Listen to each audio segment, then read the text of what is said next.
Halo pemirsa, apa kabar? Senang sekali saya Astia Dika bisa kembali menemani Anda di acara Kumpul Keluarga. Nah, keluarga Indonesia, hari ini kita membahas suatu hal yang sebenarnya dasar, adalah tentang maaf dan memaafkan.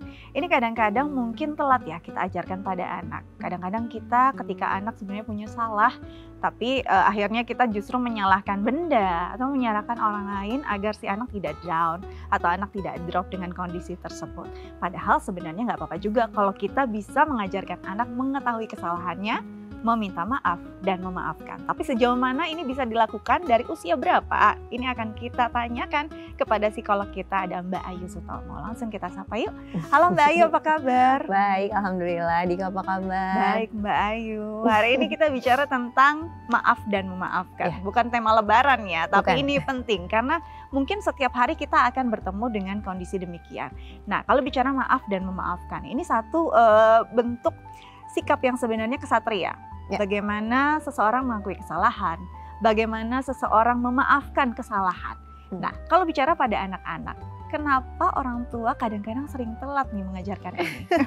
Karena mungkin pada saat masa usia yang kecil gitu kan, orang tua punya konsep untuk ya udah membesarkan hati anaknya. Kemudian menganggap bahwa oh ya melindungi ya kan, orang tua punya basic instinct untuk kadang-kala melindungi anaknya gitu kan. Walaupun ketika itu sudah berlebihan dan konsepnya keliru, pada akhirnya nggak tepat juga untuk tumbuh kembang anaknya begitu. Oke, umur berapa sih anak bisa memulai memahami nih konsep salah, benar, memaafkan atau minta maaf? Oke, kalau kemudian kita melihat usia sekitar 3 tahun, 4 tahun, itu kemampuan sosial anak sudah bisa dibilang mulai lebih luas dibandingkan dengan usia sebelumnya. Dia mulai mengerti, oh berteman tuh ada yang main bersama dengan teman.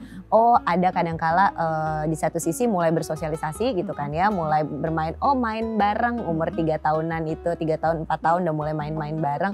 Tapi kemudian egosentrisnya masih di tahapan tersebut, egosentrisnya juga masih besar. Sehingga mau main bareng tapi ini punya aku suka itu, aku rebut aja gitu. Nah kalau ditanya usia berapa sebetulnya udah bisa mulai mengajarkan konsep-konsep tersebut gitu kan ya. Di usia tadi sudah bisa sebetulnya. Kalau memang kita melihat anak kita melakukan hal yang kurang tepat gitu kan ya, nggak apa-apa untuk bilang oh ini nggak boleh. Kalau mau pinjam harus bilang ya, itu punyanya kakak atau itu punyanya adik. Pinjam bilang ya, tadi rebut ya, boleh bilang oh ya minta maaf ya. Itu sudah mulai untuk diajarkan gitu kan ya. Untuk mulai bukan diajarkan, lebih kepada diperkenalkan konsep bahwa oh merebut mainan teman itu nggak tepat. Oh kalau sampai merebut kemudian dia tidak suka, tidak boleh dipukul gitu kan. Itu tidak boleh, itu tidak baik. Kemudian kalau misalnya dia sampai dipukul, anaknya menangis, kita yang salah. Gak apa-apa untuk bilang maaf ya, kemudian bermain kembali, itu gak apa-apa untuk dijelaskan. Oke, selanjutnya dari diperkenalkan dibiasakan gitu ya. Usia berapa nih mulai dibiasakan dan paling, ya kan gak mungkin juga dibiasakan ditunggu salahnya kapan gitu ya. Gimana Mbak Ayu? Oke, kalau dibiasakan sebetulnya bisa melihat dari atau bisa sembari berlatih di dalam aktivitas keseharian. Interaksi bersama orang tua dan anak, memasukkan value-value tersebut gitu kan ya kepada apa namanya, kepada anak gitu dalam keseharian gitu. Tapi orang tua punya komitmen dulu bahwa kita mau ngajarin nih, kemudian kita mau memperkenalkan anak berani untuk bertanggung jawab atas perbuatan apa yang dia lakukan nih, karena kan sebetulnya esensi dari minta maaf itu kan mengajarkan anak untuk bertanggung jawab, mengajarkan anak untuk berempati. Saat orang digituin nggak enak ya, berarti kita makanya yuk say sorry, nggak enak loh digituin gitu. Nah itu kan belajar empati, belajar bertanggung jawab. Nah itu dalam keseharian sebetulnya. Cuma nanti yang menarik adalah konsep mengajarkan anak meminta maaf dengan mengajarkan anak memaafkan, itu dua hal yang quite different, agak berbeda konsepnya dan caranya nih ya. Nah balik lagi saat membiasakan harus konsisten dan harus juga jadi teladan yang benar nggak sih Mbak Ayu? Kadang-kadang anak disuruh minta maaf, ketika kita yang salah kita nggak ngomong apa-apa. Nah ini gimana nih Mbak Ayu? Apakah kita perlu menjelaskan maaf ya? Tadi mungkin tindakan mami, tindakan ibu kurang tepat. Apakah memang itu perlu dijelaskan? Iya betul. Jadi ketika kemudian kita udah masuk mulai ke teknis mengajarkan anak untuk meminta maaf gitu kan ya, itu diberikan dengan kita memberikan contoh gitu. Memang anak akan lebih banyak melakukan apa yang dia lihat dibandingkan dengan apa yang sekedar dia dengar. dikasih tauin terus tapi nggak dicontohin, percayalah nggak akan kejadian yang dikasih tauin terus itu gitu kan ya. Justru itu menjadi sebuah hal yang kurang baik buat anak karena anak merasakan inkonsistensi dari apa yang diharapkan orang tua dengan apa yang dicontohkan gitu kan ya. Nah, kalaupun memang dalam proses teknisnya mengajarkan anak untuk meminta maaf gitu, dimulai dari kita yang mengajarkan, kita bisa bilang maaf ya mama melakukan ini gitu karena tadi seperti ini. Kalaupun memang kita sedang mengajarkan anak untuk minta maaf, berikan konsep atau ajarkan kepada anak juga minta maaf ya karena tadi mainannya diambil gitu, sehingga anak tahu bahwa yang perlu dimintakan maaf adalah perilakunya yang itu, bukan anaknya yang sepenuhnya salah dan pribadinya yang memang kamu bersalah nih at all gitu semuanya. Nggak seperti itu, tapi dia tahu spesifik bahwa perilaku yang ini yang salah, yang lain enggak gitu, dan kamu meminta maaf karena hal ini gitu. Oke, jadi kadang-kadang orang tua enggan meminta maaf juga alasannya karena takut dianggap bahwa tidak sempurna di mata anak, ya kan? Atau kadang-kadang pasal-pasal ospek berlaku nih ya, orang tua tidak pernah salah, kalau salah lihat pasal 1. Aduh, jangan sampai terjadi dalam keluarga kita ya. Oke, nanti kita lanjut lagi ya Mbak Iyu, tapi kita harus jeda dulu. Pemirsa jangan kemana-mana, tetap bersama kami di Kumpul Keluarga.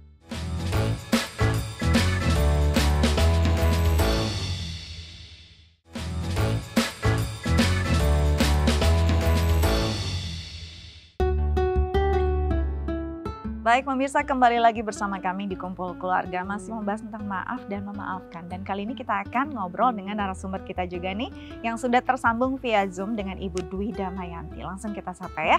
Halo Ibu Dwi, apa kabar?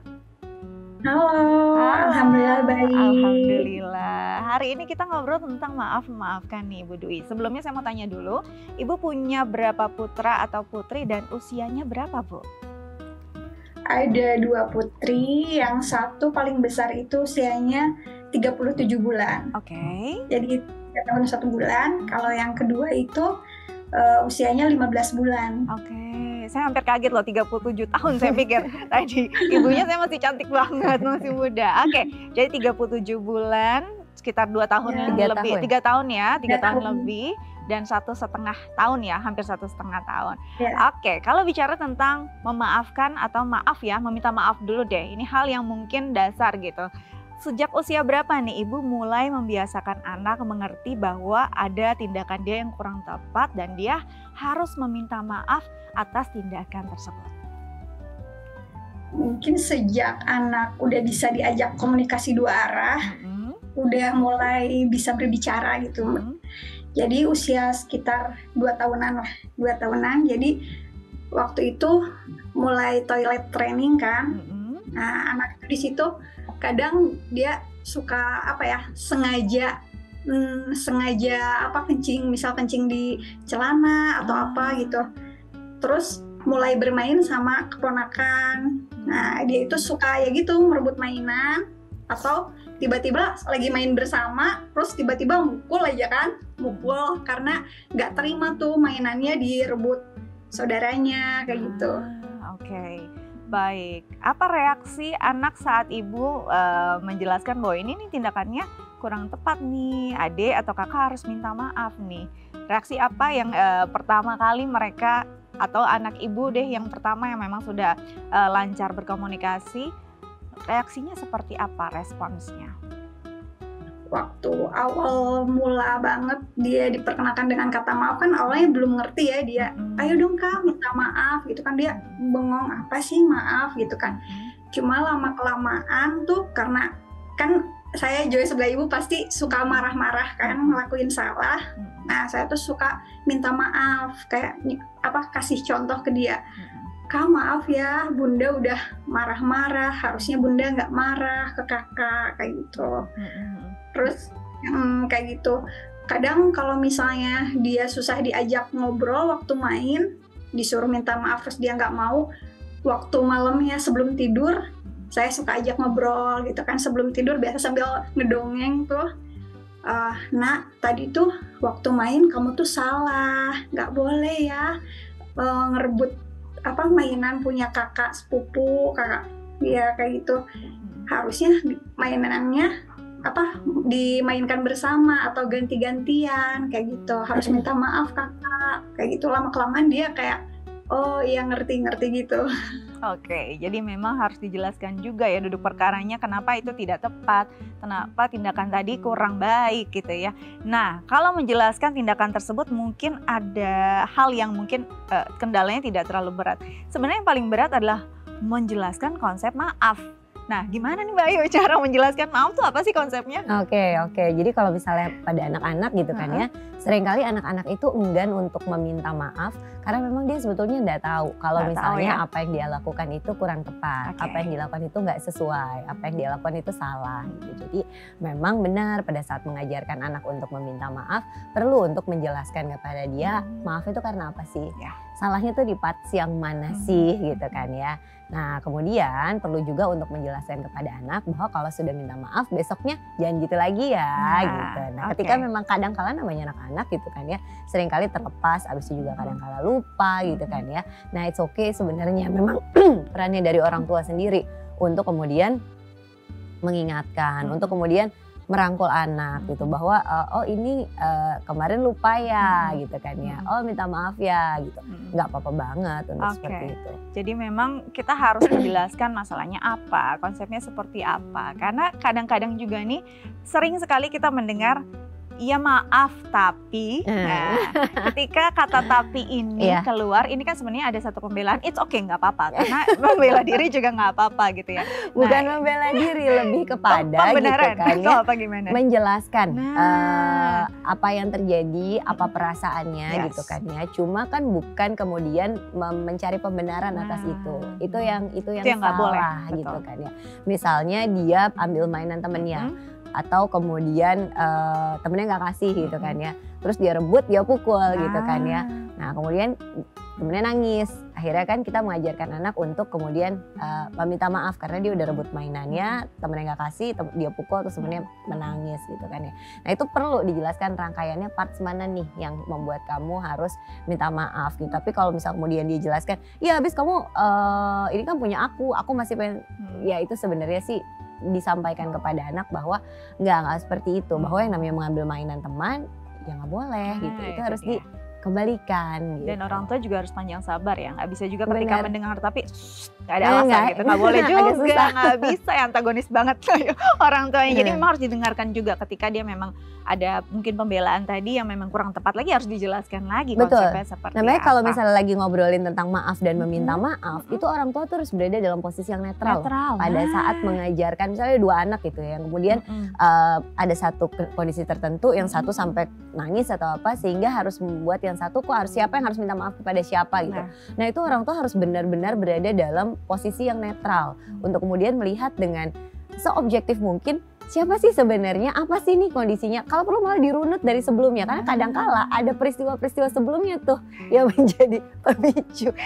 Oke, bener-bener harus dirunut ya, motifnya tuh apa harus gitu didengerin ya. gitu, ini kenapa sih, jadi juri yang adil lah sih ya. Ini juga jadi PR nih untuk Ibu Dwi yang punya 2 putri, yang pastinya nanti makin besar makin banyak juga konfliknya, atau makin banyak lah ya permasalahan yang akan dihadapi. Nah kondisi ini biasanya gimana, sulit nggak Ibu ketika si adik dan si kakak memang berada dalam sebuah konflik, Ibu tahu siapa yang kurang tepat perilakunya, dan Ibu tetap harus netral. Nah gimana nih Ibu Dwi? Nah ya itu susah banget lumayan. Kalau misalnya udah main sama sepupunya bertiga tuh kan, jadi wah rebutan mainan semuanya. Biasanya itu ya itu bener sih kayak kata ibu psikolog gitu. Harus di posisi netral, soalnya kalau misalnya anak ngerasa diserang kayak kamu salah, harus minta maaf, ayo cepet-cepet, anak tuh langsung nangis. Jadi ya asalnya nangisnya seorang jadi bertiga juga ya ntar ya nangisnya. Jadi biasanya kalau saya tuh apa ya, lebih ke kayak misalnya anak saya yang pertama salah, misal ke sepupunya dia, sini kak, bunda perlu, jadi ditenangin dulu. Kakak itu tadi salah kayak gitu, jadi bikin dia tenang dulu. Biasanya kalau anak tenang itu lebih mau menerima gitu, kalau misalnya dikasih tahu kamu tuh salah gitu, terus udah gitu oh iya bunda tadi salah ya kakak, ayo minta maaf. Nah biasanya dia mau, iya kakak mau minta maaf, dia nyamperin saudaranya kayak gitu. Baik, jadi memang harus juga punya treatment tersendiri ya untuk bisa berdiri menjadi orang yang netral walaupun kita punya ikatan darah, walaupun kita tahu mana yang benar atau salah, karena ini penting nantinya nilai ini akan terus panjang sampai dia dewasa. Nah, Ibu Dwi di sini ada psikolog kita, ada Mbak Ayu Sutomo. Mungkin ada yang ingin ditanyakan terkait tema kita hari ini, silakan Ibu. Nah, gini Mbak Ayu, jadi kan anakku tuh alhamdulillah udah mau dia minta maaf kalau salah, terus udah mau dikasih tahu. Dan dia tuh bahkan belakangan ini sering suka ngingetin saya malah. Jadi kalau saya salah dia suka, Bunda salah, kok belum minta maaf sama kakak, kayak gitu. Kalau misalnya saya yang telat minta maaf, terus kayak kemarin saya ngedorong dia nggak sengaja kan, Bunda kok belum minta maaf sama kakak, kayak gitu kan. Oh iya Bunda, maaf ya kak, kayak gitu. Nah tapi sekarang itu yang agak kurangnya itu dia kayak sering ngulang-ngulang kesalahannya. Jadi dengan alasan kayak gini, kan kakak udah minta maaf, kayak gitu. Ini juga ya. Oke. Jadi password ketika anak membuat suatu hal yang nggak tepat ya Mbak Ayu ya. Terus udah gitu minta maaf lagi, minta maaf lagi, diulang-ulang gitu kan ya. Gimana nih Mbak Ayu? Iya sih, menarik sih. Memang kalau interaksi anak-anak umur 3 tahun, 4 tahun tuh menarik banget gitu kan ya. Kalau misalnya kita tanya, nah kenapa sih dia suka ngulang-ngulang gitu? Biasanya ada memang reward positif yang diterima oleh anak pada saat dia mengulang hal tersebut. Selain karena dia belum paham tentang sebetulnya kalau udah minta maaf sebaiknya tidak diulangi kembali gitu kan ya. Seringkali pula pada saat dia mengulangi justru dia mendapatkan reward positif dari itu. Misalnya jadi ngobrol, jadi kemudian ditemenin, jadi kemudian dirangkul sama orang tuanya gitu kan. Sehingga ada perasaan bahwa oh ya nanti kalau bikin salah ya dikasih tauin, ditemenin, dapat perhatian dari orang tuanya. Itu sehingga membuat dia ya udah gitu kan ya. Nah ataupun gitu memang anak secara kognitif belum memahami sampai sedalam itu bahwa ketika bikin salah ya nggak boleh untuk kemudian diulangi lagi. Nggak apa-apa untuk namanya anak umur 3 tahun ya, 3 tahun 1 bulan. Memang secara kemampuan kognitif belum sampai semendalam itu. Justru disitulah sebetulnya PR kita sebagai orang tua untuk menjembatani kemampuan si emosinya anak dengan kemampuan logisnya anak. Sampaikan aja nggak apa-apa. Oh kalau udah minta maaf artinya itu nggak boleh diulangin lagi gitu. Karena misalnya apa? Karena misalnya itu membahayakan atau itu bikin bunda jadi kesulitan. Nah hal-hal yang itu yang kenapa dia salahnya dan efeknya terhadap orang lain mungkin itu yang perlu ditambahkan dalam penjelasan sehingga anak mana bahwa ini nggak boleh diulang lagi karena ini bisa bikin begini loh gitu. Jadi akibatnya juga harus dijelaskan. Benar. Jadi bukan cuma semua selesai karena kata maaf gitu ya. Kira-kira seperti itu Ibu Dwi. Semoga bisa menjawab ya, bisa diterapkan untuk si putri-putri kecilnya. Tetap jaga kesehatan. Terima kasih sudah berbagi bersama kami di Kumpul Keluarga. Sampai jumpa. Sampai jumpa, makasih. Iya. Baik pemirsa, nanti kita lanjut lagi makin seru nih tentang minta maaf dan memaafkan ya. Karena orang tua aja susah, apalagi kita harus biasakannya pada anak-anak. Nanti kita kembali setelah jeda, tetap bersama kami di Kumpul Keluarga.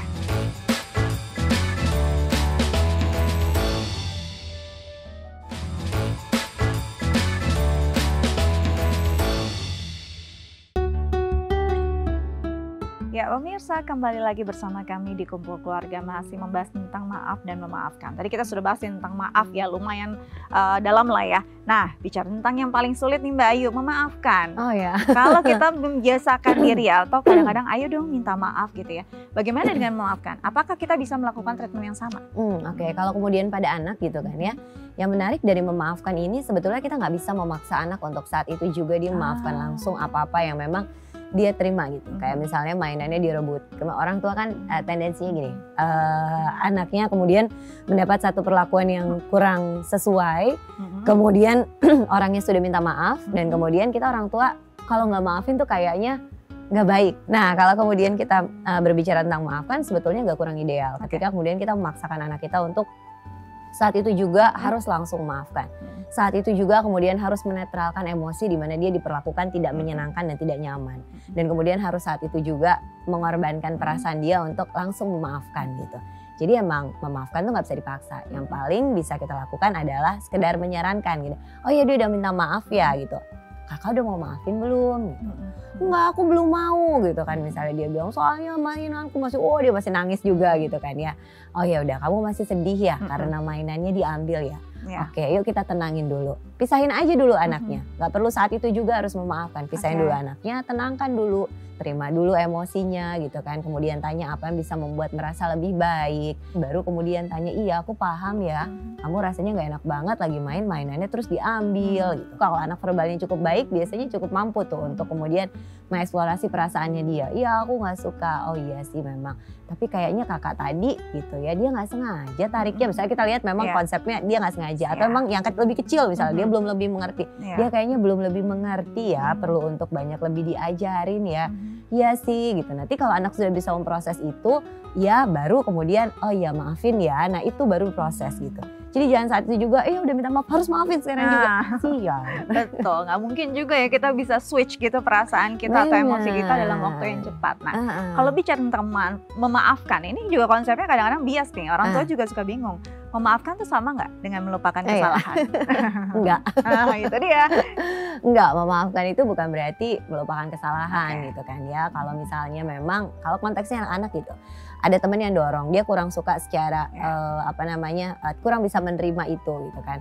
Kemudian orang tua, anaknya sudah bisa diajak orang tua untuk oh ya maafkan karena dia nggak sengaja. Atau mungkin kemampuan motorik anak yang satunya tuh belum bisa terarah dengan baik sehingga cenderung untuk melukai gitu kan ya. Nggak apa-apa untuk bilang oh ya udah bisa maafin karena dia kondisinya ada kondisi tertentu gitu kan ya. Ya nggak apa-apa, tapi apa kemudian melupakan dan kemudian tidak mengajarkan anak untuk bela diri, jaga diri, nah itu juga kurang tepat. Oke, jadi ini beda ya, harus digarisbawahi. Memaafkan bukan berarti melupakan kesalahan. Tidak berlaku untuk anak-anak saja tapi juga berlaku untuk orang dewasa. Nah gimana, ini dia. Gimana kalau orang tuanya yang punya kesalahan dan anak belum bisa memaafkan? Oke, nggak apa-apa, berproses aja. Anak itu sebenarnya apa ya, gimana orang tua memperlakukannya. Kalaupun emang kita udah ketelanjuran punya salah gitu, nggak apa-apa, admit aja. Anak kita tuh insya Allah punya hati yang luas.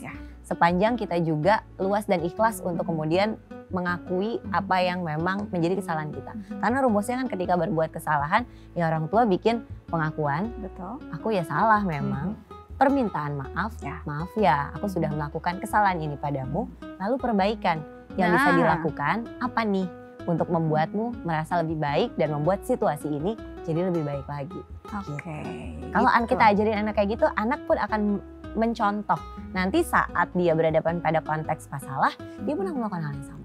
Baik, jadi memang anak adalah lahan yang subur. Apa yang kita tanam, benihnya itu yang akan tumbuh. Nah, itu juga yang kita petik ya. Dan dia benar-benar harus jadi pribadi yang bisa benar-benar bertanggung jawab untuk dirinya sendiri, bertanggung jawab pada lingkungannya, dan bisa memaafkan dengan sepenuh hati. Dan itu yang harus ditunjukkan juga oleh orang tuanya. Mbak Ayu, makasih banyak sudah berbagi bersama kami di Kumpul Keluarga. Tetap jaga kesehatan ya Mbak Ayu ya.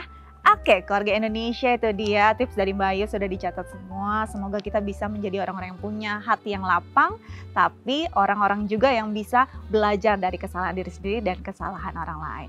Saya Astia Dika pamit undur diri, sampai jumpa.